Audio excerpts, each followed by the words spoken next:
اماں کہتی ہے بیٹے پیر صاحب سے کہنا تھوڑا موقع دیں، تیری شادی کر لیں، اس کے بعد ٹھیک ہے پھر داڑھی شاڑی۔ تو میں کہا کرتا ہوں بیوی لانی کاہے کو ہے جسے داڑھی پسند نہیں، لانی کاہے کو ہے جس کو داڑھی پسند نہیں۔ محبوب سبحانی، غوث سمدانی، شیخ عبد القادر جیلانی رحمت اللہ علیہ، آپ کے والد گرامی فرماتے ہیں کہ میں بھوک بڑی سخت لگی ہوئی تھی، بڑی سخت بھوک لگی تھی، تو ایک سیب بہتا ہوا جا رہا تھا، ایک سیب بہتا ہوا جا رہا تھا پانی میں، تو اٹھایا تو کھا لیا۔ دل میں خیال آؤ ہو پتہ نہیں کس کا تھا۔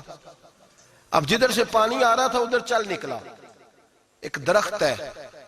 باغ ہے، اس باغ کے بہت سارے درخت جھکے ہوئے ہیں، اس دریا کی جانب پتہ کیا کس کا ہے، سمجھ آئی کہ انہی کے باغ سے وہ سیب جو ہے بہہ کے گیا ہوگا۔ کہتے ہیں مالک کے پاس گیا، میں نے جا کے کہا بزرگو، بڑے نیک آدمی تھے، ان سے میں نے کہا بزرگو، غوث اعظم کے والد کہتے ہیں، میں نے کہا بزرگو ایک سیب کھا لیا ہے، تو پریشان ہوں کہ وہ میرے لیے جائز نہیں تھا، بڑی کہہ کرنے کی کوشش کرتا ہوں نکلتا نہیں، مہربانی ہو جائے۔ انہوں نے کہا میں نہیں معاف کرتا، میرا سیب کیوں کھایا، حالانکہ جاتی ہوئی بھی شے ویسے ہی جائز ہے،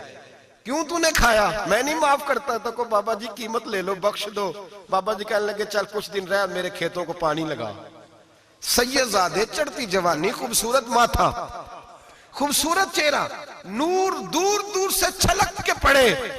سادات کے گھرانے کا سجا ہوا نوجوان، کئی پکڑ کے کدال پکڑ کے بابا جی کے کھیتوں کو باغ کو پانی لگاتے۔ کچھ مہینے رہے تو بابا جی سے کہنے لگے بابا معافی، کہنے لگے نہیں مل سکتی۔ کہ کس طرح ملے گی، کہنے لگے ایک بیٹی ہے میری، آنکھوں سے اندھی ہے، کانوں سے بہری ہے، زبان سے گنگی ہے، ٹانگیں بھی کوئی نہیں دونوں، بس سانسیں چلتی ہیں، تو شادی کرے تو معاف کر دیتا ہوں۔ حضرت غوث پاک کے والد گرامی کہنے لگے مجھے قبول ہے، میرے اندر جو رزق چلا گیا اس کو پاک کرنا ہے، کہیں وجود جہنم کہیں دھن نہ بن جائے، میری تو نورانیت چلی جائے گی ساری اگر میں اس طرح کا، مجھے قبول ہے۔ نکاح ہو گیا۔ کہتے ہیں جب حجلہ عروسی میں داخل ہوا، رات کمرے میں گیا تو میں نے آنکھوں سے دیکھنے والی، کانوں سے سننے والی اور حور سے ملتی جلتی ایک خوبصورت عورت بیٹھی دیکھی۔ میں پلٹ کے باہر نکلا دوڑ کے، میں نے کہا بابا میرے والی نہیں، وہ تو اندھی تھی، وہ اندھی تھی، وہ بہری تھی، گونگی تھی، یہ کون ہے؟ حضور غوث اعظم رضی اللہ تعالیٰ عنہ کے نانا جی کہنے لگے بیٹے اندھی اس لیے کہا تھا کہ جب سے پیدا ہوئی ہے اس نے غیر محرم کا چہرہ نہیں دیکھا،